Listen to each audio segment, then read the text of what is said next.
The Talksport Fan Network. The ultimate on-demand destination for the UK's best fan-led football podcasts. Want authentic supporter insight on all things Bournemouth? Follow Up the Cherries in all departments on the Talksport Fan Network. Club-dedicated content created by the fans, for the fans. Search Talksport Fan Network.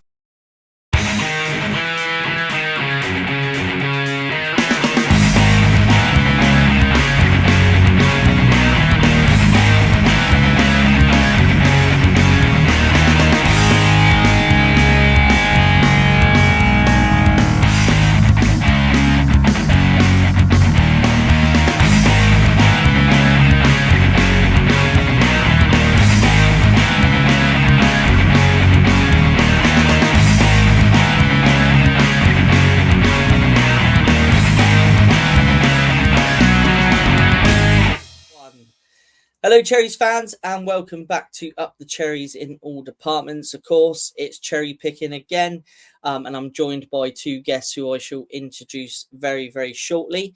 This week's topic, we're looking at the transfer window. What's happened? Is it an exodus or is it just a case of evolution? And those are the questions I shall be putting to my two guests today. But just before we get started, here's a message from our sponsor, Dental on the Banks.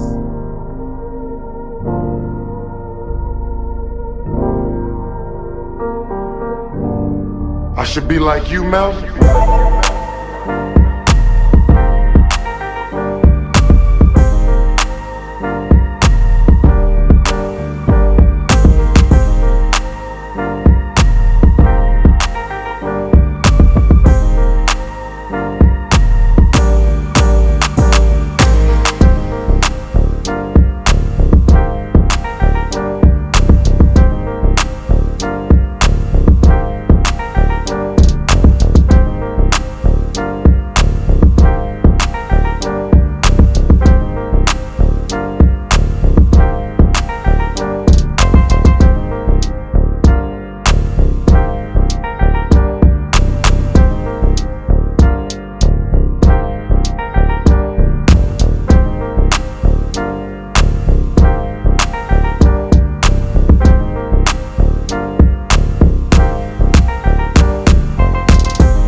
And to find out what Dental on the Banks can do for you, please visit their website, www.dentalonthebanks.com. Also, a shout out to Touchpoint Telecoms as well, our Canva sponsor. For all your telecoms needs, get in contact with Mark and his team at Touchpoint Telecoms. Well, it's time now to introduce my guests. And first up this week, he's been on his travels lately, but he's now back settled at home. And that is, of course, Mr. Malcolm Chiverton. Malcolm, how are you doing? Welcome back to Cherry Picking. Yeah, hi, Matt. Great to be here again. Thanks for the invite. Yeah, no, it's always a pleasure to have you with us, Malcolm. And, of course, my second guest today is someone who everyone will know from Cherry AM. We pretty much leave him to host that show the majority of the week now. And that's, of course, Mr. Ollie Hudson. Ollie, how you doing, buddy? Yeah, awesome. Thank you, Matt. How are you, mate? Yeah, all good, and pleasure to have you both with me today.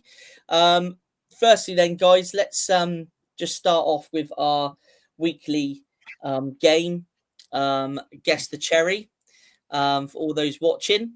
And this week's clues are, I was known as a wonder kid at Wycombe. I signed for Liverpool at the age of 16. It was said I was to be better than my fellow teammate Sterling.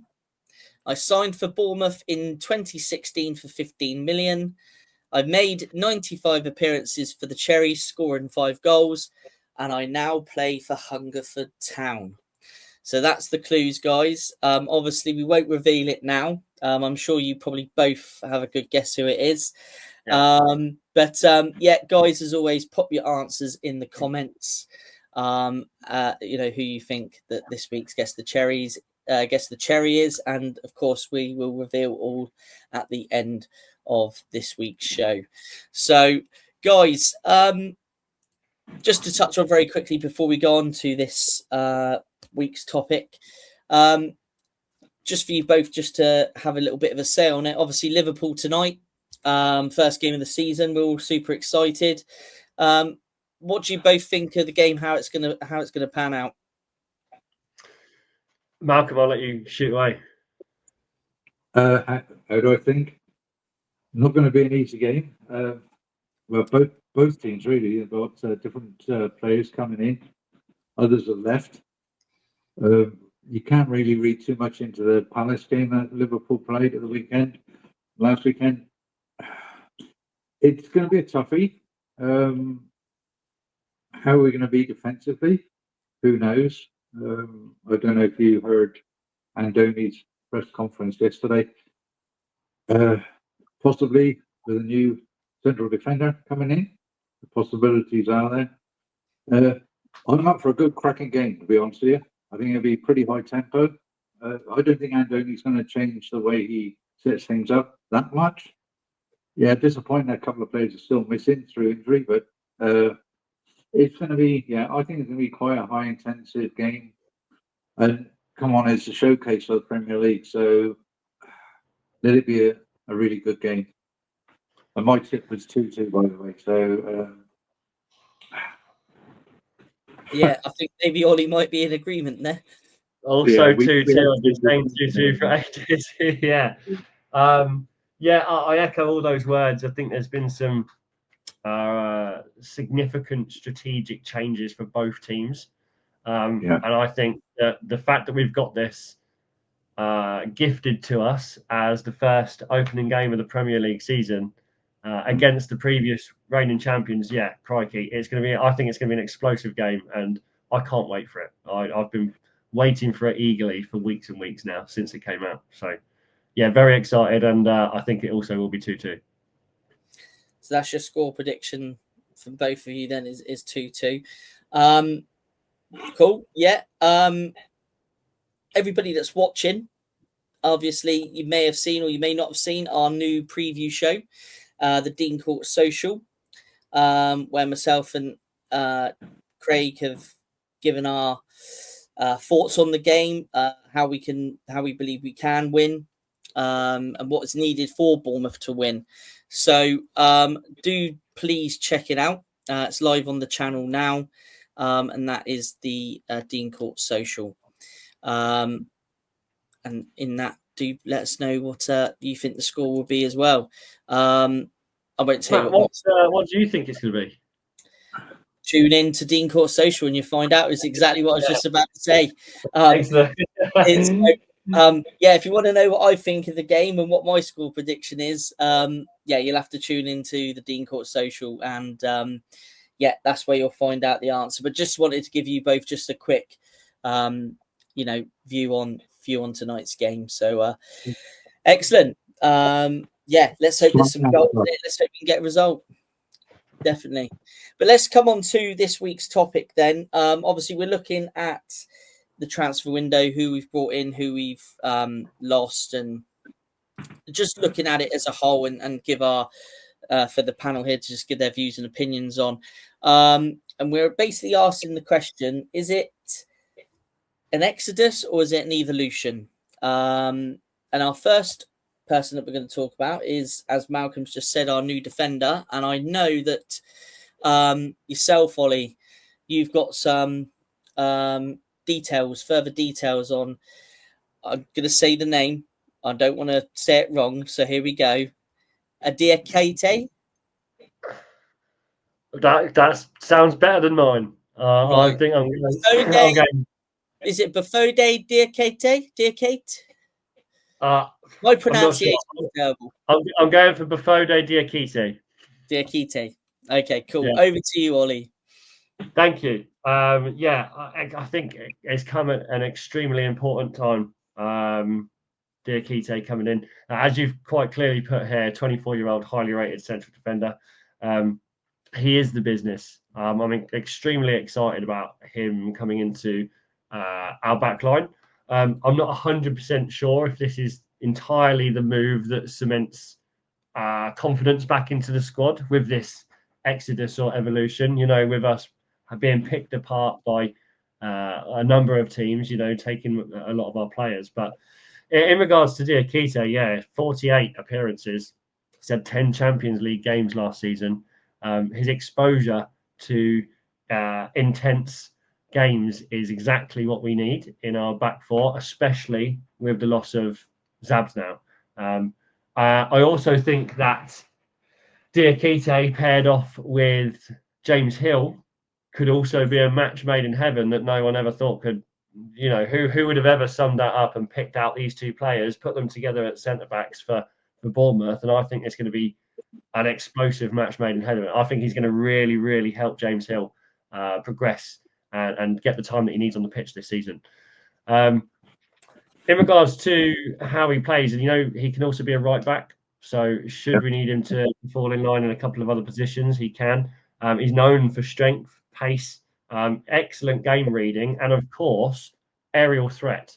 We all know how important set pieces are for Bournemouth and how many goals we've secured through set pieces for Bournemouth. So he naturally fits in my opinion, at the moment, perfectly, almost too perfect. So it'd be really exciting to see him come out a game against Liverpool, starting it off. It's going to be tough for him. It's super thrown in at the deep end. But I think that's sometimes how you make diamonds, right? With a bit of pressure like that. So, yeah, very excited to see him. Yeah, I totally agree. Malcolm, your thoughts on this guy? It's very interesting what Ollie just said, because exactly my thoughts were yesterday. Yes, we got this guy coming in, and I've watched him on YouTube. There's some videos, basically like compilations put together. Super player. Like you said, can play right back. His reading of the game, he's carrying the ball out of defence. He doesn't shy away from anything. He is aggressive. And the point that Ollie made, throwing in James Hill at the same time, my thought plan basically was, this is Zaba and Dino. This is the next level.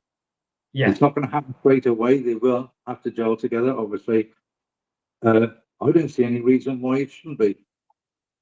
So for me, evolution.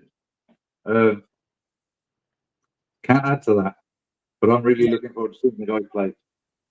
Yeah, it's interesting what you just said there, Malcolm, about the YouTube footage, because what I took from what I've seen on YouTube is the aggressiveness of him and how he carries the ball out from the back, which I think is, excellent, and what we need. What you both said there, though, about James Hill, and I've got to put my hands up here. Do you know what? That hasn't even clicked for me. And now you've both said it, I can actually really see that. How that they can complement each other at the back very, very well. So yeah, that is interesting, which brings me on to the next question then, guys. Is he the ideal replacement for Zaba? Now, obviously, unfortunately, the deal was agreed earlier on this week. He's now a PSG player.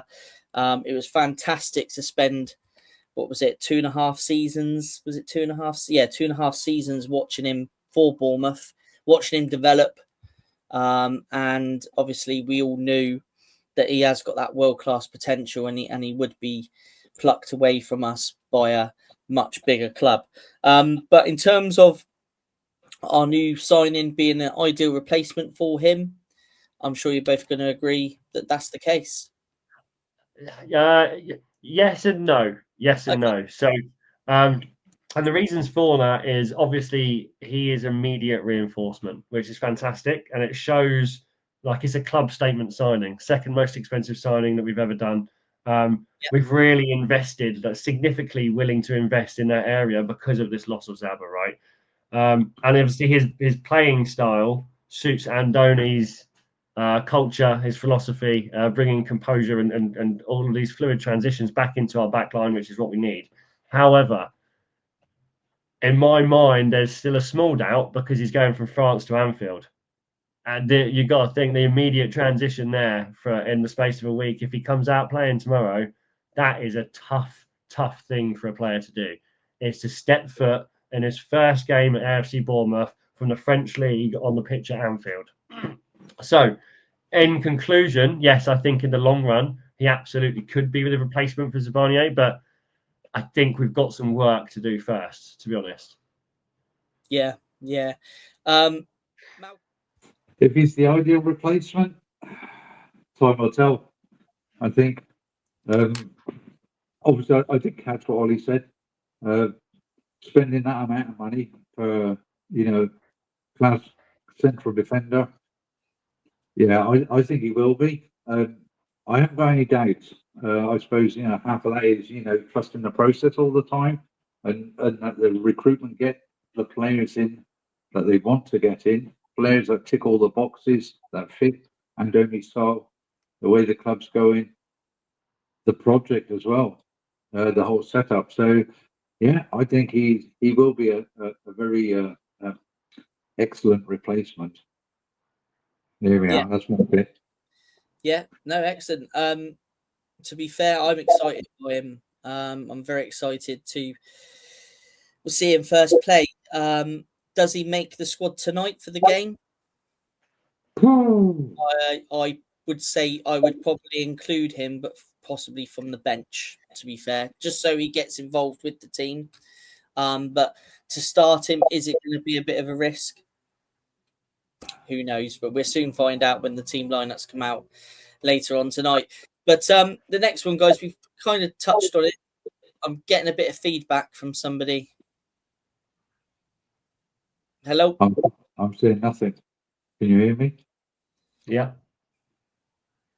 Oh, good. Hello?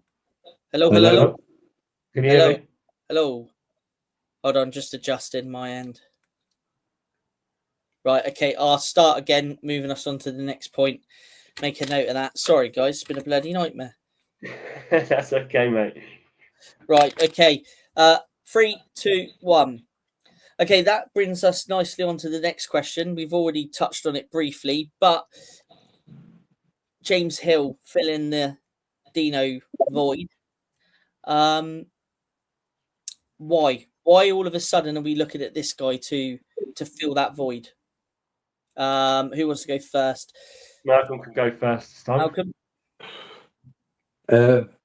Is he the replacement for Dino? Bearing in mind that Senesi was in position before Dino took over. I don't know. It's a toughie because then you're looking at two players, aren't you, to take over Dino's place? Which one would you pick? Senesi or Mr. Hill?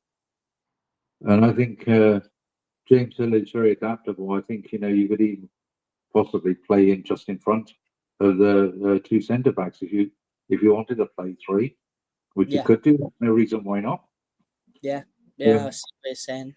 Yeah, so very difficult question, to be honest with you. I wouldn't like to say that he's going to fill the void, to be honest with you. I think he's going to be another one of these players that will find his position, not particularly taken over from somebody else, but he'll just do his thing, depending what Andoni wants from him. So, very difficult, but star player in the making.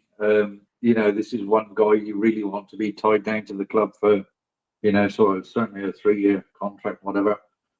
You don't want to lose another one so quickly.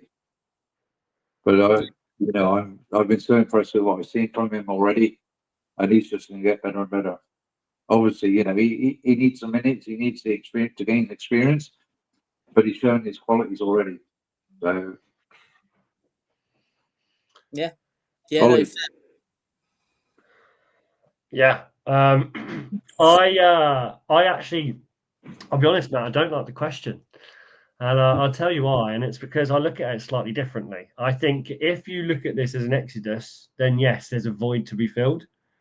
If you look at this as an evolution, I don't think there's a void to be filled. I think you change the wording of that almost to be how we're going to build with the team that we've now got. Zabs and Dino, they worked together perfectly. And I think Malcolm mentioned it earlier. We've almost got that new little relationship building. Our new Dino and Zabs turning into, James and Diakite.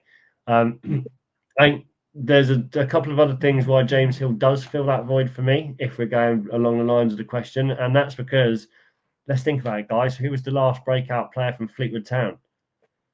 Yeah. James Vardy, right? This guy, early on in his career still, he's proved himself. He's worked to get himself back into a position where he got recalled in January 2024, and now he's in the first team in Bournemouth. He wants it. He's worked for it, and that's why I don't think it's a void. I think it's almost a new beginning. It's a new position. Like Dino's chapter is now done. We have to move on from that. And instead of it being a void, this is now a new relationship that we have to understand, work on, coach, develop, and get to that next stage. And yeah, I think if there's anyone that can do it, it's this versatile guy here. I'm very excited to see him. Yeah. So, okay, let's put it this way to you both. If you were selecting the team to start tonight at Liverpool, does this man start? He does indeed. Yeah? 100%. Absolutely. Interesting. And would you... Yeah, I think it's games like tonight that players like James Hill get their chance to stand out. I don't think there's many opportunities that a game will highlight certain players like a game tonight against Liverpool. And I think it's the first game of the Premier League. There's been more buzz this pre-season about the Premier League than I think I've ever felt personally with everyone that I've spoken to and everything that's going on. So I just think that under those lights on at Anfield on that pitch, there's some special things to be made, and I think some of it could come from this guy. Yeah, no, excellent. Yeah, no, it's great to hear both your opinions, and yeah, if in all honesty, I think I agree with what you're both saying there. So some news from yesterday, that Sinistera, he is set to leave on loan. Apparently, according to Mark McAdam, from what I caught on the Tea Time Sky Sports News, was that there seems to be the obligations side of things to complete, but Sinistera is set to go out on loan.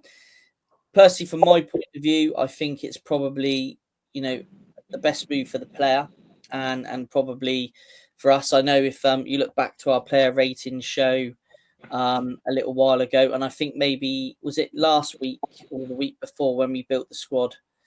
2 weeks ago. Yeah, and I think we actually marked this guy down to go out on loan anyway, didn't we, Malcolm? I think we did, yeah. Yeah, so I think this is going to work out well, but guys, would you keep him or do you agree with loaning him out? Well, go ahead, Matt. All I was going to say is, if they're going to sell him, what price tag would it be? Bearing in mind, he's had his injuries and he's a bit prone. So I don't know. A loan deal. I would sooner say, look, come on, cut your losses or whatever and move on, because we are in a rebuild stage at the moment. I don't think it's likely that he's going to get many minutes in the first team anyway. Yeah, I'd agree. So, yeah, I mean, if they could sell him, good. If not, then obviously a loan is the next best thing, I guess. Yeah, well, it is said to be a loan with obligations to be finalised. So I'm assuming the obligations might have a view to a permanent move maybe in it. We're not too, who knows? We're just speculating. But Ollie, what's your opinion on this? Yeah, I agree that he shouldn't be in the squad. I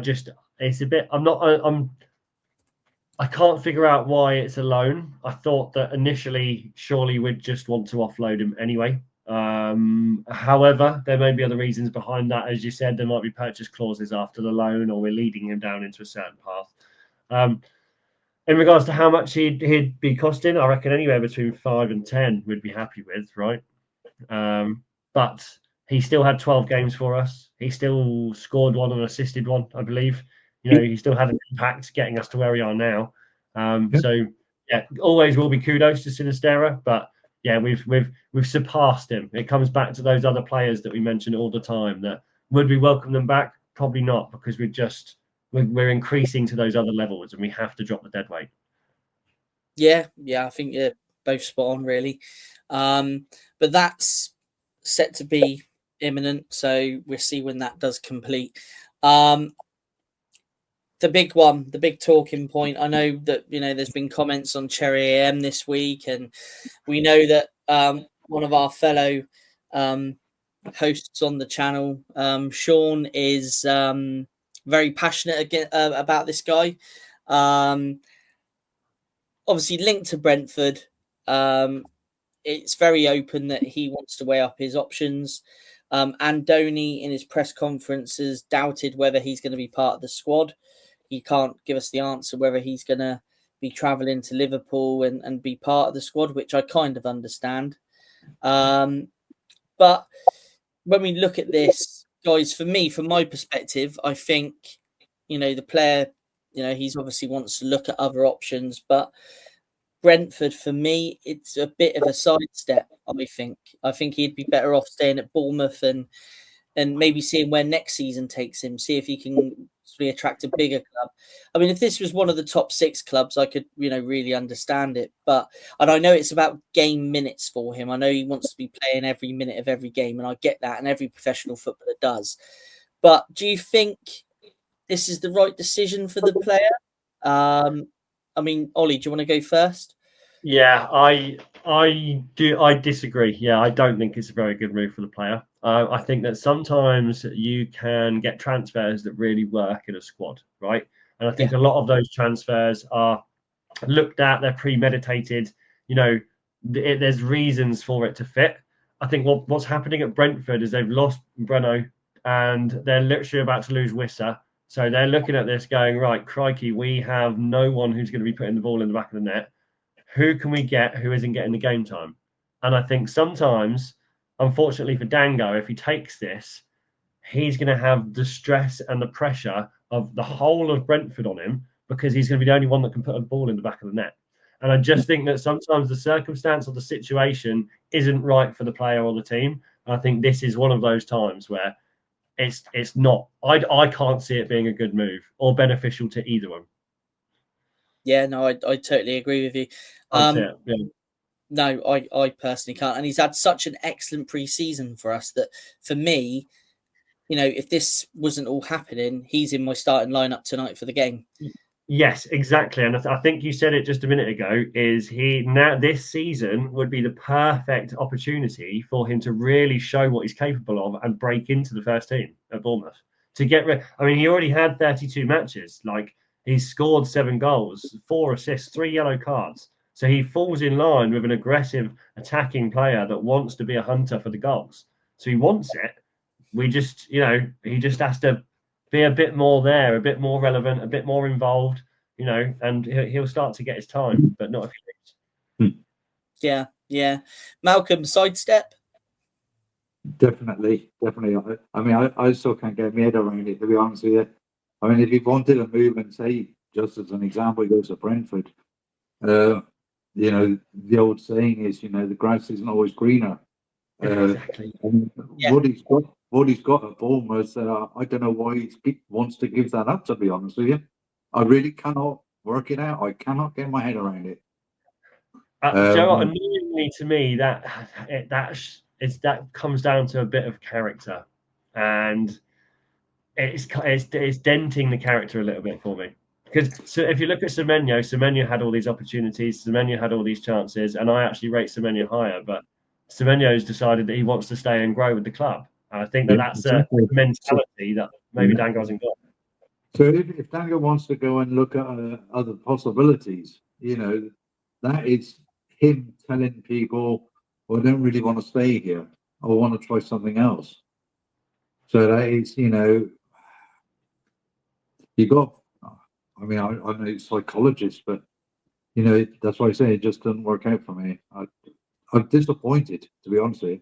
I really am disappointed because, when he came in, it was difficult for him, but look how he's worked his way up, culminating last season, like Ollie said, with all his stats, and he has been a standout player, a totally improved player over the last months. Why the hell does he want to go somewhere else? Yeah. I obviously. When he can be in the starting lineup, all right, he may not get a full 90 minutes. And only doesn't keep players on for 90 minutes. Very few, especially in the attacking role. Mm. He wants to shuffle his cards a little bit, doesn't he? So keep it fresh. Yeah. No, totally agree. I'm sorry, it just doesn't make any sense to me. No.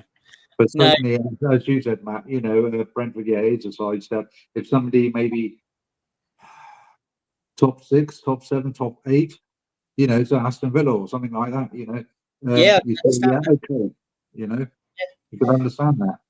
Do you know what? Even to a certain degree, even if it was Manchester United, I can understand it.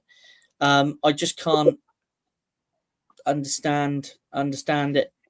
I mean, I look at it from the player's point of view, and I'm thinking it's a great thing that a player wants to be playing. That's what you want. Yep. You want to be playing, and he obviously wants to be playing so much that he thinks obviously his best option now is probably to look elsewhere. But for me, I just think if he stays at Bournemouth, I think he could, personally, and have a good season this year, which he looks set up to do. Yeah. I think he could personally maybe even have a move to, eventually even, an even bigger club. But it's a shame, really, because, this pre-season, I thought he's been excellent in all those series games, which he has, isn't he? And, you both agree that he's been excellent on that. But I do see Andoni's point as well. How can you really possibly include him in the squad? It's a difficult one, but at least it's not the same situation as what's happening at Newcastle. He's still training, still part of the squad. Okay, he's probably made his feelings clear, but he's not turned around and said at any time, by the sounds of things, well, I'm not training, I'm doing this. So fair play to him from that respect, because I suppose he could really force a move if he really wanted one, couldn't he? But he is still training. I'm sure he's still willing to be part of the squad and wanting to be part of the squad tomorrow night. It's obviously down to the manager to make, that difficult decision. And I think, to be honest, if I was the manager, I think I'd have to leave him out. But that's just my point of view. But yeah, well, those two players there lead us on to the next one. And I think, Malcolm, you've got some facts and some information on. Again, I'm going to ask you to pronounce it because my pronunciation's terrible. But it's not that bad. I mean, you know how to spell Aldi, don't you, when you want to go shopping? So it's Adley. Adley, yeah, I get that bit. Yeah. Adley, Amine. Looks a very exciting prospect from what I've read. Looks like to be an excellent player, but I know you've got some more details. Yeah, once again, I had spent some time looking through the YouTube channels again today and picked something out from him. It was really worth watching. Okay, Bayer Leverkusen player. He was in the Champions winning side. Awesome season, with Wirtz and Frimpong and all the others they got. So, amazing player. So he came from Toulouse for 7 million euros to Leverkusen, 142 games, and he was involved in 47 goals. So that's with, scoring goals or assists. Won the German Cup, won the title. They've got tonight Bayern have got a game in the German Cup. Because they've got so many injuries, they're not sure whether he will be playing for them. But Ten Hag is a little bit short of, a starting 11, so it could be that he would actually play in the German Cup game this evening.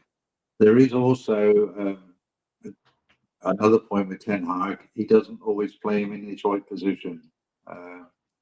He's a right winger. Yeah. And he plays either right wing or behind the striker. That's his favourite position, left footer. Moroccan. So, if he comes in, you've got to think about the African Cup of Nations coming up later in the year. So that he will obviously miss sometimes. But In 94 Bundesliga games, he had 14 goals and 14 assists, just to add to that, and also a German Super Cup winner. And if you have a look at the videos on YouTube, very clever striker, reads it well, runs the channels, does exactly what you would like a striker to do. Yeah, so he's not so much like Evan Nielsen, where he's like in the middle.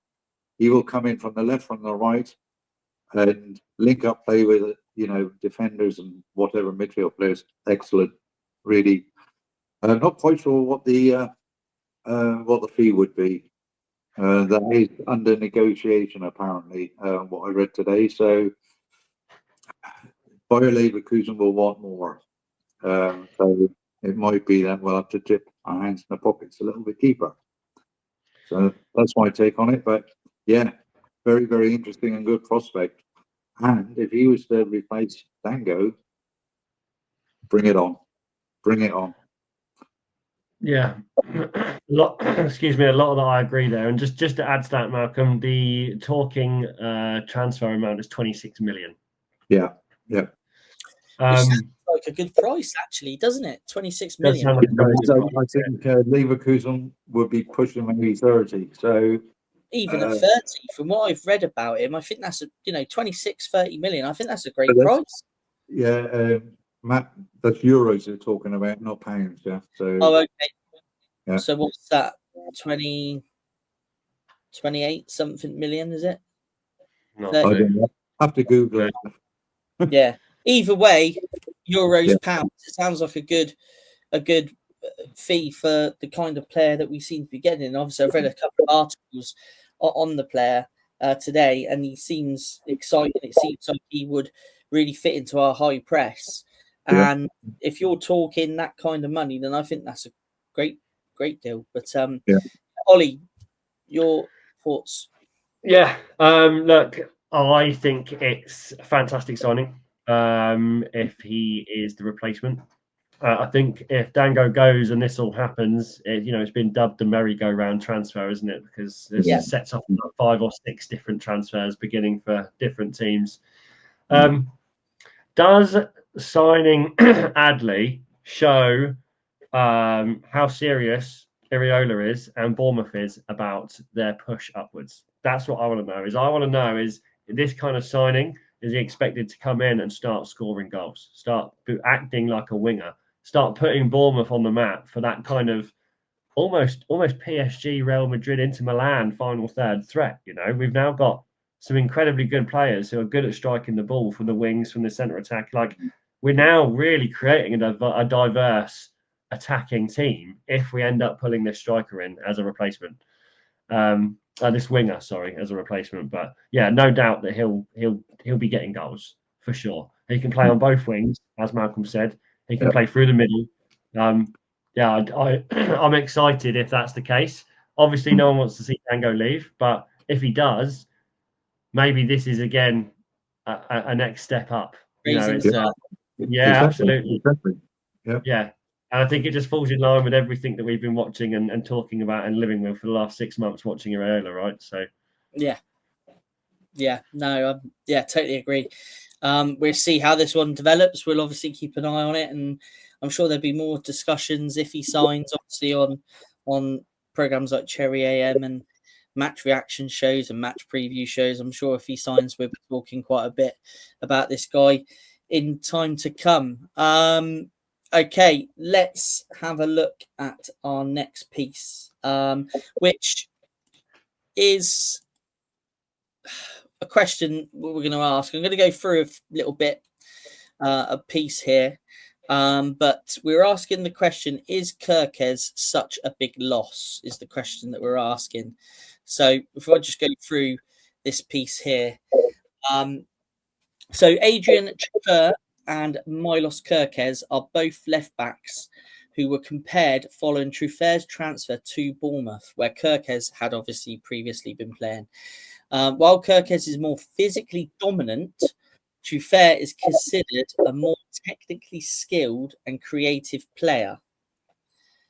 Truffaire is seen as a potential like-for-like replacement for Kerkez, with the potential to reach the same level, according to French football expert Julien Lorenz on BBC Radio Solent. So if we just have a look at some breakdowns on here. So strengths of Miloš Kerkez, physically strong, energetic, good at going up and down the pitch. But they've highlighted some areas for improvement, may need to be slowed down at times, potentially lacking in some technical skills. Truffert, his strengths, technically gifted, good crosser of the ball, which I think we've seen a couple of that during the pre-season. Smart player, strong defensive capabilities, but he's been highlighted for areas improvements. Slightly smaller in stature than Kerkez, but has good pace and is considered the right size for a left back. So what they mean by that, not a lot they can do about his stature, really, is there? But yeah, so that's kind of the areas for improvement. And when they analyse both, the attacking output, both players contributed offensively, with Kerkez slightly performing Truffert in assists. So he had 5-2, Truffert's 2 during last season. Crossing, both players are known for their crossing abilities, with similar total crossing recorded. Passing, Truffert had a slightly higher passing completion percentage, so obviously that looks good from our perspective. Defensive contributions, Truffert recorded more successful tackles and blocks than Kerkez in their respective league campaigns. Work rate, both players are noted for their high stamina and work rate, covering significant ground on the left flank. Kerkez was particularly highlighted for his athleticism and energy. Both players are considered good options at left back, with Truffert potentially offering more creativity and technical skill, while Kerkez brings more of a physical presence. So that's their stats from last season. As we can see on the screen there, games played. So a couple of games left for Adrien Truffert, but stats all in all, I know the assists is slightly different, but you know there's a few similarities there. But guys, the question is, when we're looking at those stats,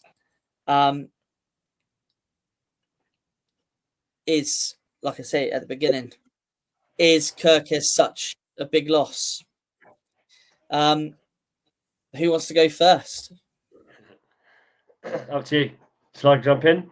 Go on if you're ready. Yeah, go for it. Yeah, so I think this comes back to the void question for me. No, I don't think we can look at Kerkez or any player at the moment being a loss or having to fill a void. I think if we look at it differently, this is all evolution. All of this is evolution. We create new partnerships, new relationships. We then have to adapt on those relationships on the pitch. We then have to back up those relationships on the pitch, create the squad depth, make sure that these players work together. I think what we're doing here is, again, we've gone back into a rebuild phase because of the recruitment, because of the outgoings and ingoings. So again, I don't think Kerkez is a big loss in any way, shape or form. I think we've adapted, not past Kerkez. He's one of the only players where I would absolutely take back, and we haven't grown past him. We've just pivoted slightly. And I think what we've got with Adrien Truffert is defensive solidarity. I think what we've got is someone who's had a bit more exposure, and maybe is balancing offensive and defensive kind of strategy through Truffert. And I don't think Kerkez had that. I think Kerkez had the pace and the energy and the overlapping tactics and the good crossing. He had tons of other stuff, but I don't think he was as grounded as Adrien Truffert is going to be for us. So in answer to the question, no. Yeah, I couldn't agree more. I couldn't disagree with that either. No. I think, like you say, this is just part of the evolution. And, you know, I think from what we've seen so far, I think Truffert has fitted into that squad perfectly. He's a great player because he also seems to, and I do agree with the defensive side of things, what he said in that piece back then, that I think he is probably defensively more sound. And the games. I don't know if you guys saw the Real Sociedad game. But I thought he played really, really well in that game. And I think, was it the West Ham game during the summer series? I think he was my man of the match, I think.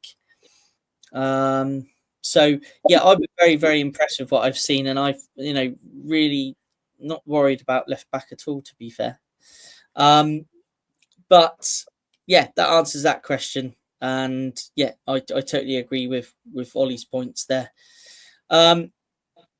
This guy played an absolute blinder. Now, I was a big fan of Kepa. At first, when we first signed him, didn't quite understand it. But he really grew on me last season. But in terms of this guy, fantastic. I think this is the exact signing we needed to take over in goal from Kepa from last season. Would you both agree, Malcolm? Yeah, 100%. Yeah. I mean, we got really lucky, didn't we? That it wasn't Sanchez, so, Chelsea had so many players there waiting. Yeah, will they play, will they not? And we got the choice of having Petrovic in through the door. Brilliant. And I got no worries. I mean, I like Kepa too. I thought he was, a decent keeper. A little bit disappointed that he went. But yeah, that's football, and you just have to take it on the chin, I guess. But yeah, this could be another one of our little gems that we've picked up here. Yeah, I think as well. I don't know if you both saw on social media, but a lot of Chelsea fans were saying that, out of all the goalkeepers from that Chelsea have got, because obviously they're quite blessed in that department, aren't they? Well, with numbers anyway. Out of all of their goalkeepers, we've probably signed what they think is the best goalkeeper. Yeah, definitely. Yeah. Ollie, Petrovic for you. Correct signing, right type of goalkeeper for our side, plays how we need him to. Yeah, I agree with all those statements, mate. I think his character and how he is as a footballer, as a goalkeeper, fits entirely in with the squad. And do you know what? If anything, he's everything that I wanted Kepa to be, but without what I thought Kepa's attitude was at the start. I thought that Kepa would come with a bad attitude and not fit in properly. But that wasn't the case, and he did fit in properly, and he played it from the back how we wanted him to. It was differentiated. And I think what we've got here is Jordi Petrovic, who, fits in just as much as I'd like him to, with the right attitude and the right mentality, and just as good in goal, just as cat-like, brilliant. Obviously, saving penalties, we've seen that already. Yeah, brilliant. Brilliant. I can't complain. And again, it's another one that I'm excited to see how they get on. I'm really excited to see how he develops, how he falls into the squad. Another one to watch for me. Yeah, no, Can definitely. I just throw something in here? Definitely, go ahead. We've rattled on about, the exodus, the players that have left us, and thinking back towards, at the finish of the season and going into the transfer window and all this, and players leaving, and how everybody just bombarded social media, and crying about it. And I was just thinking, it's speaking now, looking at what we got in it, it's not a lot, right? Because there's still business to be done, and I'm sure others will come in. Yeah. But it just shows, you do have to move on. You do have to accept change, which people hate anyway. It's a given thing. I think we're taking the right road, and as previously stated, for the next 2 seasons. So that's starting tonight, and then obviously into next season, and that is where the E word will come in. So not this season. So it's looking good. I'm well impressed. Yeah. Well, that brings us on to the final point for tonight, which Malcolm's kind of just slightly touched on there. But have we lost too many to have a good season, or could the exodus have been worse? Now, my opinion is, when you go back to the end of last season and pretty much every player was being linked to go out the door, I think it could have been a lot worse. But guys, your views on this. Whoever wants to go first. Ollie? Yeah, I don't mind. No, we haven't lost too many to have a good season. The Exodus absolutely could have been worse, without a doubt. There's at least another 5 players that could have been taken in addition to what we've already lost that would have absolutely taken away the spine of our team. Malcolm stopped off there. And I think essentially what we've got here is, again, we keep coming back to the together anything is possible, right? This is a one club, one dream, Bill Foley's 5-year plan, Iriola coming in and absolutely taking it from what could have been squalor at some stages into what is now a desired team to be a part of, to grow with, to develop with, to play the hard football against these big clubs. And all of a sudden, that's now Bournemouth. And that never used to be Bournemouth. So we've got this thing going here. And I've got no doubt whatsoever that this could have been a much worse Exodus. We've done all right. And I've got very big confidence that we'll be top half of the table. Yeah, no, definitely agree with you. If you were the manager then, looking at it, how many more players would you ideally like to add before the window closes? So I'd like to take on, excuse me, Amin Adli. Yeah. And that would be fantastic. I think even if we kept Dango, yeah, I don't see why that wouldn't be a bad choice anyway. Yeah. And yes, I would agree with at least one more defender. However, hello. No, there's not a however there. We need one more defender. Can you hear me, Matt? Yeah, we can hear you. Yeah. So one more defender. So you're saying 2 players then effectively you think you need to add it was for me 2 more players would give me first half of the season security when I in depth and knowing that our players aren't going to run themselves silly into the ground because of these issues, which as we've seen in previous 2 seasons causes issues further on into the second part of the season.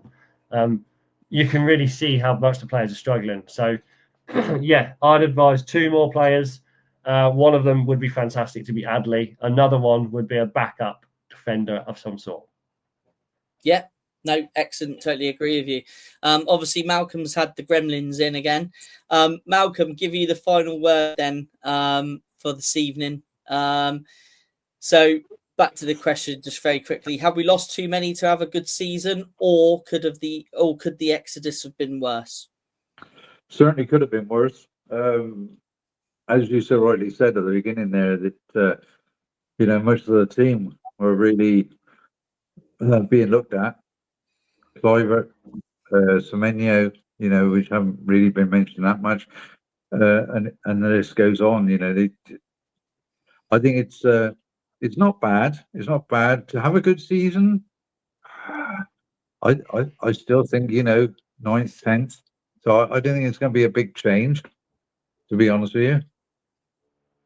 Get the first couple of games in with the new players, and as Ollie said, if we can get Adley in and then maybe another, why not? Not forgetting the youngsters that are sniffing around the starting 11, with great potential.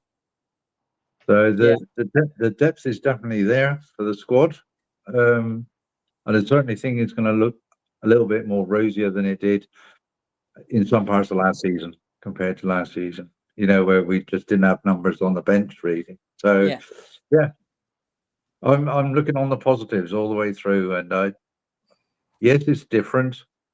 You can't always just go with comparisons, Yeah, you understand that from like when Andoni first came in. It took him a while to get going, and people were already thinking, are we going to show this guy the door? And then look what turned up last season. So, let them do the job.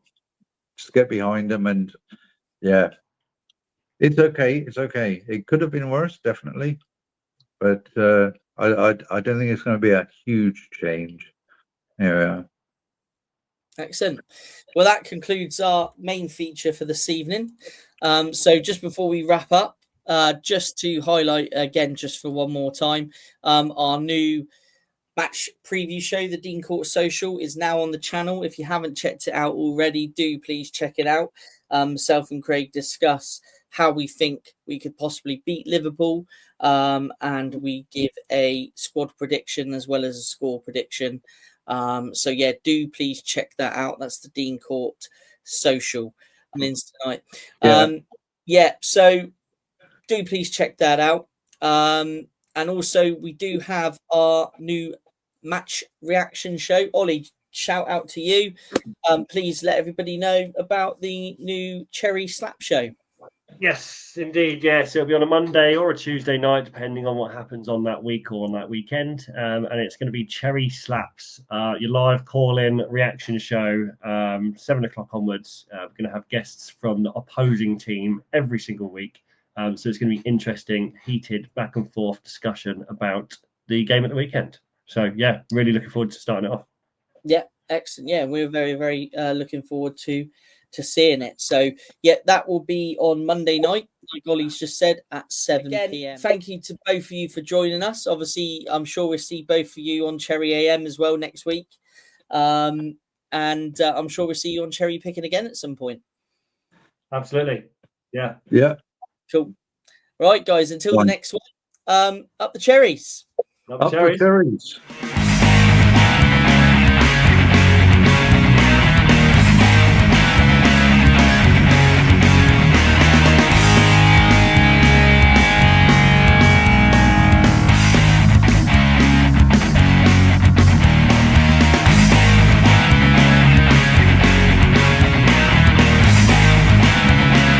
Talksport Fan Network. The ultimate on-demand destination for the UK's best fan-led football podcasts. Want authentic supporter insight on all things Bournemouth? Follow Up the Cherries in all departments on the Talksport Fan Network. Club-dedicated content created by the fans, for the fans. Search Talksport Fan Network.